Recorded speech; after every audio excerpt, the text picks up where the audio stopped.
So the Mariners are capable of winning a series. Let's go. Hello, everyone, and welcome to the series analysis episode of the Seattle Baseline Podcast. My name is Julian Smith, and I'm with Alex Hong. Welcome back, Alex. Just in time to film the winning series episode of against the Twins. So that was great. You told me you went to the game, so let's hear about it. I want to hear all your stuff that you've got to say. Yeah. So I went to the last game of the series, which was the one on Sunday, which was quite the experience. It was a lot of fun. They were giving out these. This is also the partial reason why I went to the game, right? It doesn't look too much like Julio. Me and my friend were like, is that really Julio? It kind of does, right? And I guess it's like a Nintendo theme, right? They got this mushroom right here, right? So, I guess we're sponsored by Nintendo and they have the right to the IP, so they're like, huh, like, why not just throw in the mushroom, right? So got a lot of kids were happy, in that game, right? I But can imagine. yeah, I mean, it's pretty cool. I like the Nintendo games. I played them a lot when I was younger. I know you did too. Mm-hmm. And we could be frustrated with their ownership, right, with Nintendo, but at least they, could provide these cool things, right? At least that's a benefit. Yeah.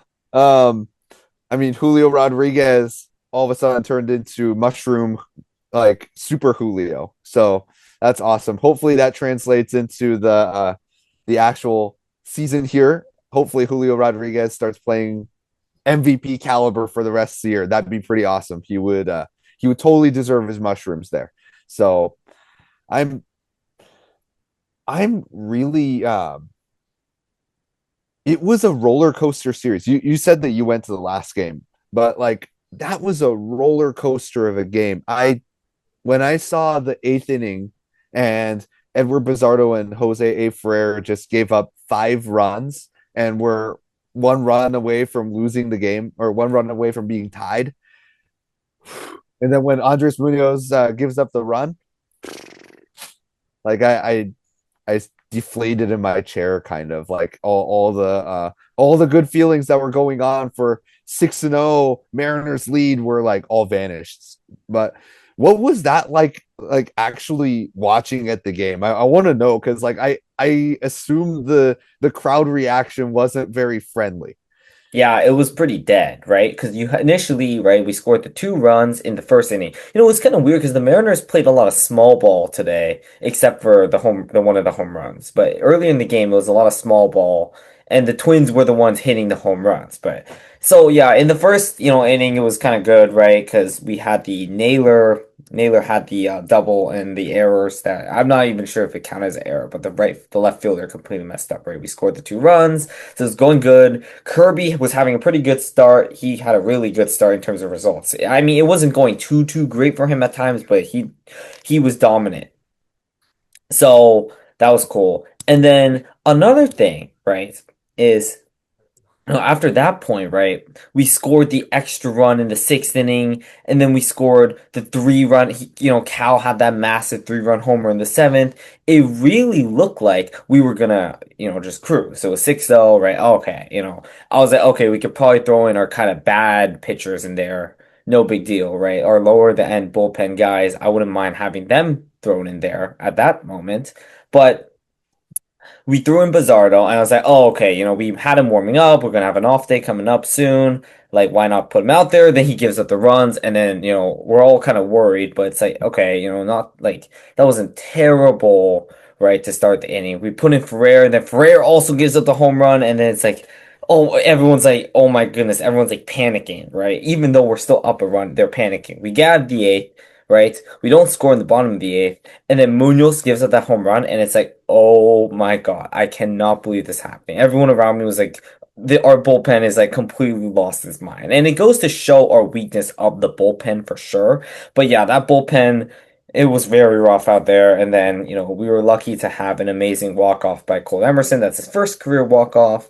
And I just gotta say, like, the offense today was insane. This was a really good offensive performance. And I gotta tip my hat to Cole Young. This guy, this is why you don't give up on prospects after 1 year. A lot of people were down on Cole Young after last year. Look at him now, right? It's insane. Yeah. Cole Young, I mean, last 7 games, 448, 500, 655. That is around a thousand, 1,150 OPS. That is insane. That is really, really elite. That means that you're getting above above above one base per at bat in the last 7 games. So Cole Young, especially in the last month, has been extremely, extremely good. He's a much more improved version, and like even his stats in the regular season prove that, because he now has a just under 270 batting average. He just had that what's it called, the 4 hit game. Cole Young is starting to look like a real monster. And like you know how I was talking about Luis Arraez for a while for this trade deadline. Well, now we have Luis Arraez. Like now we have a guy that's playing like Luis Arraez. So that's awesome. Cole Young is starting to shape into what his he was supposed to be, which is a contact hitter that can walk, and also he's got a newfound power in the major leagues that he didn't have in the minor leagues. So Cole Young is really, really starting to turn it up. I think that um, he's a better, he's a much more, I'm much more faithful about him than he was as a prospect. And so that's a crazy, crazy good sign. I'm really happy for Cole Young. It seems like he's starting to really turn a corner, especially with a Rosarena and Canzone playing as well as they have this whole season. Having Cole Young be that third guy that plays like that, and then maybe we have Julio Rodriguez in August here, just tearing it up. This would be an unstoppable top four of the lineup if that's true. So Yeah. Cole Young starting to turn the corner. He is the prospect that's starting to bloom. Hopefully, Cole Emerson is pretty close behind him. Look, really look at this team, right? We've been not that good this year offensively because our star players have underperformed. Josh Naylor, Julio Rodriguez, Cal Raleigh, especially. And look, they're starting to heat it up and it's getting a little better. Now, Naylor's been playing well for a while. He has that 24 game now on base streak, and he had a really good game today. Cal Raleigh had the homer today. Julio got some hits today. If those three players can get better, then this team is getting a lot better because we're getting Brendan Donovan back, right? Cole Emerson's struggling. I know he had the walk-off today, which was good for him. But let's be honest, Cole Emerson has not been the same since that early part of the season. And not people shouldn't be surprised or give up on the guy, right? He's a young guy. He's 20 years old, right? You're literally older than him. Julian is older than him, which is crazy for me to think about. But yeah, he's so young that we gotta, calm down our expectations a little bit. If everyone plays to the standard we are, this offense can be good, which is why it gives me hope. Right now, is that hope gonna last and actually be achieved is the question, but it has the potential, right? So we'll get into some trade deadline stuff and trades that did happen in a moment, but it makes you wonder, huh? On the hitting side, the potential is there. It's just the Mariners haven't had that potential come out this year, which is why the offense hasn't been as good. Yeah, I think that's true. I also think that we probably overestimated Cal Raleigh. Like all things considered, I think that we did overestimate Cal Raleigh. Not to like, and I think Cal Raleigh is underperforming what he should have played to, but still we were saying that he should be around a 40 home run guy, like a 30 to 40 home run guy with Well, a this year he's batting like 160, 170. That's no yeah. like I think we were talking about how he was going to average around like 220 or so and hit the home runs. And that's kind of all I expected and kind of wanted. Yeah. And now he's hitting 160 and borderline unplayable as a hitter. And like we've been talking about Rob Refsnyder, he's Cal Raleigh's getting into that Rob Refsnyder tier. If it wasn't for his like really, I'm not going to go to elite, but like very good framing and throwing out ability as a catcher. If it wasn't for his Mhm. abilities as a catcher, he wouldn't be on, like he wouldn't be a starter on this team right now. And so having a 6-year extended guy be this way is a pretty big fall for the Mariners. But let's talk about the trade deadline stuff because like we have tons to talk about here. Like this is I am so excited to talk about this trade. But at the same time, I do want to say thank you, Luis Castillo, because how do I frame this? Luis Castillo, I think as a podcast, we've been very down on Castillo for like this whole year, especially with the piggyback situation and all that stuff. But at the end of the day, when we traded for Luis Castillo from the Reds in 2022 and we made the playoffs, it was 2022, right? We ended up making the Yeah. playoffs there. Yeah, it was 2022. And Luis Castillo had like the start of his career against the Blue Jays. That was the start of like this new Mariners playoff window, and Luis Castillo was a big, or not just a big part of it. He was the thing that started the massive playoff window, along with Logan Gilbert. And so I think the fact that the Mariners are even talking about buying at the trade deadline now is props to Luis Castillo being there and making that all happen. So I think I'm excited for when Luis Castillo and the White Sox come and play against the Mariners. I think that's going to be next year because I think they've played all their games against the White Sox this year. But next year, I hope that I will be in the stadium when Luis Castillo comes back to the mound because I would love to give him a standing ovation. Like that guy has really given this Mariners a massive, massive like fireworks style resurgence kind of. So I'm I want to know your thoughts though. Like Yeah, I mean, Castillo, I'll just talk about, right? He had good success with us, especially in the postseason, even, right? We talk about the regular season. He really helped that 2022 team, right? I know we lost to Houston in the DS, right? The ALDS, but remember that, right? You talked about the Toronto. He had an amazing start that game. I still remember that. And then he still had a pretty good start against Houston. We still lost. That wasn't his fault. And then he had that good start against Detroit last year, right? He gave up no, I think he went like 6 innings, no runs, if I remember correctly. I just remember that start he had. And I know he didn't have that good start that one time against the Blue Jays, but he was pretty good for us, I'd say, in the postseason overall.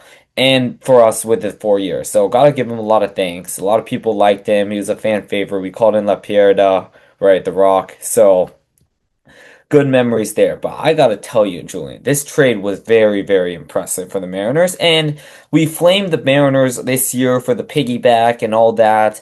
And it was a lot of the time I don't know if we mentioned this as much, but it's like, we keep him, we have it do that to keep him happy and still make him available to trade. Because if we had moved into the bullpen, that really decreases the trade value. So we stuck it out, right? We did this piggyback 6-man rotation thing, had Castillo still start, and we were able to trade him to the White Sox, who took his entire salary. And if you just told me that, I would have been happy.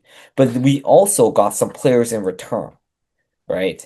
One of the players we got is Sir Anthony Dominguez, who is kind of a salary dump on their end, but we still save, I looked it up, we still save approximately like $15 million of flexibility, right?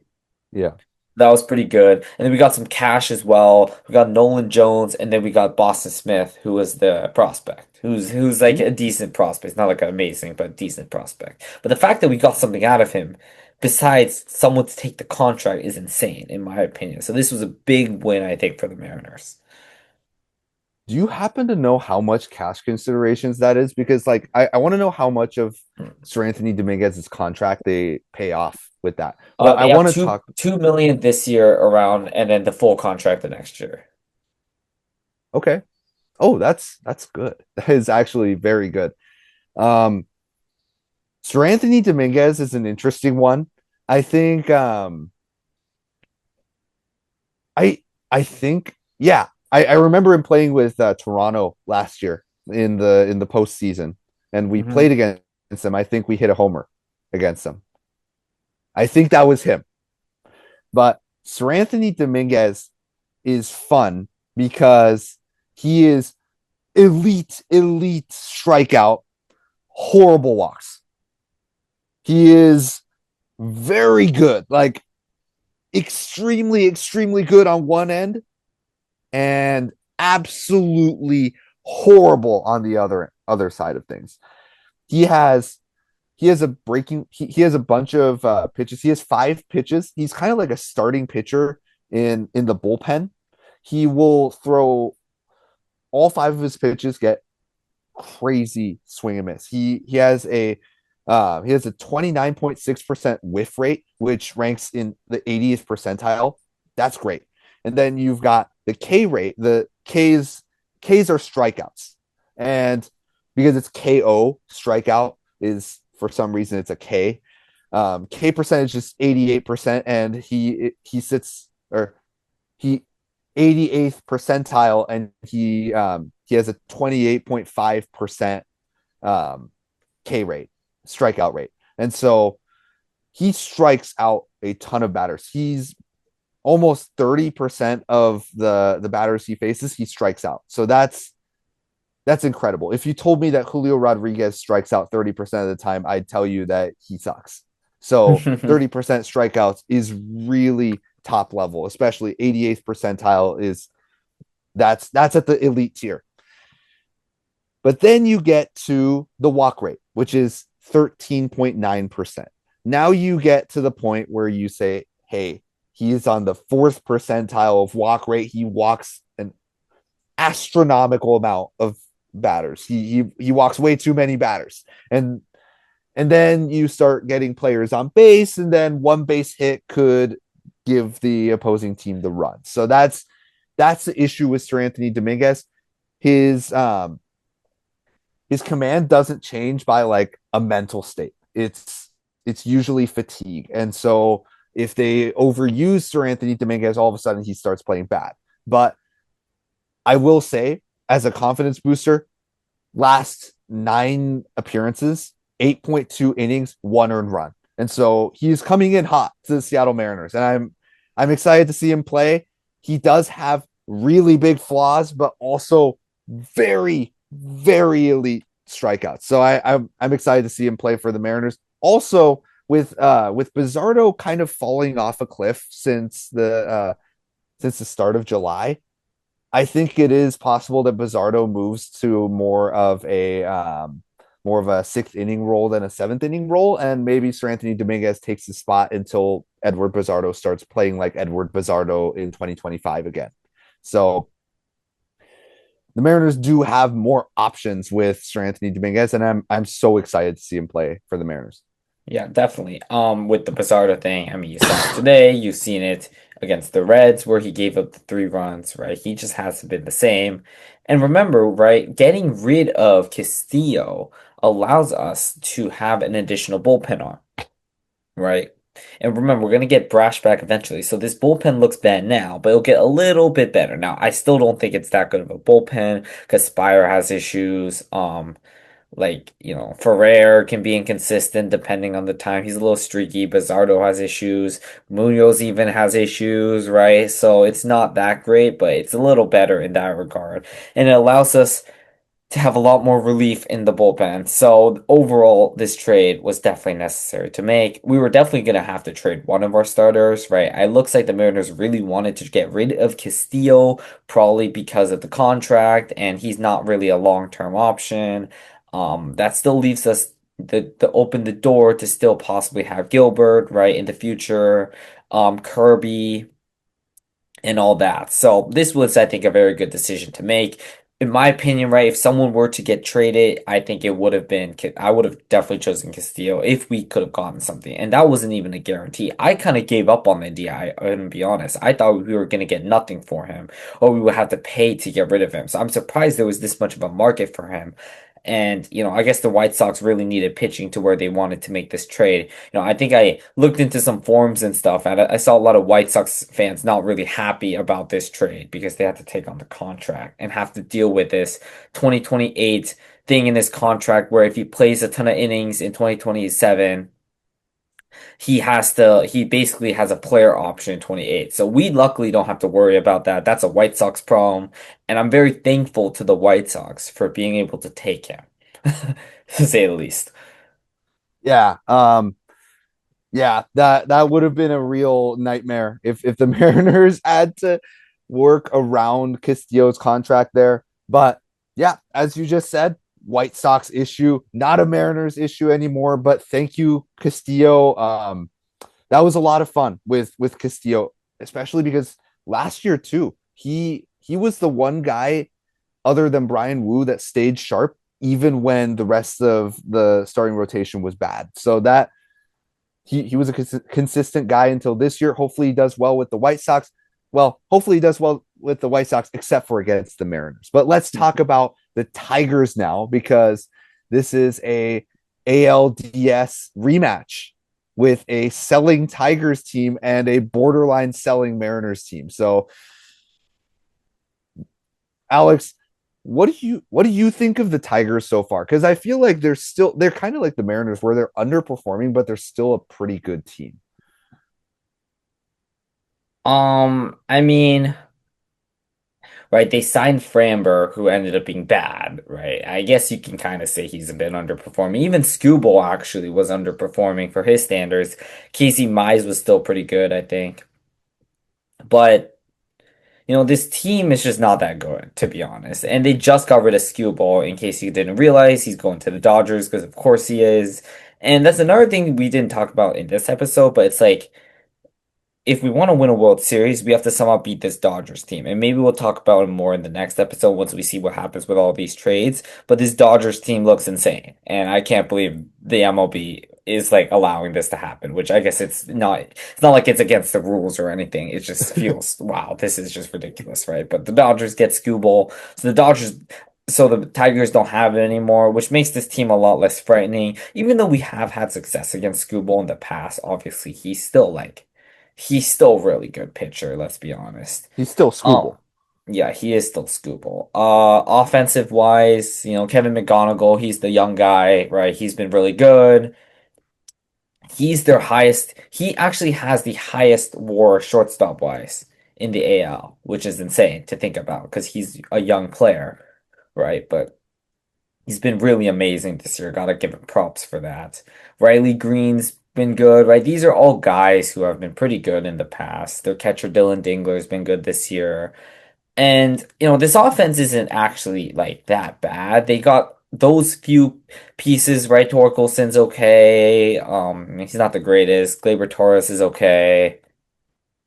But it's mostly this pitching staff, I think, that's now really taken a hit. And their bullpen has had struggles this year, and it's not looking too good for them. So, the Tigers are selling for the reason they're not as good this year. This is a team, right? If the Mariners want to show that they can, do damage in the playoffs or even make the playoffs, they gotta beat a team like this, especially when they just lost their best player.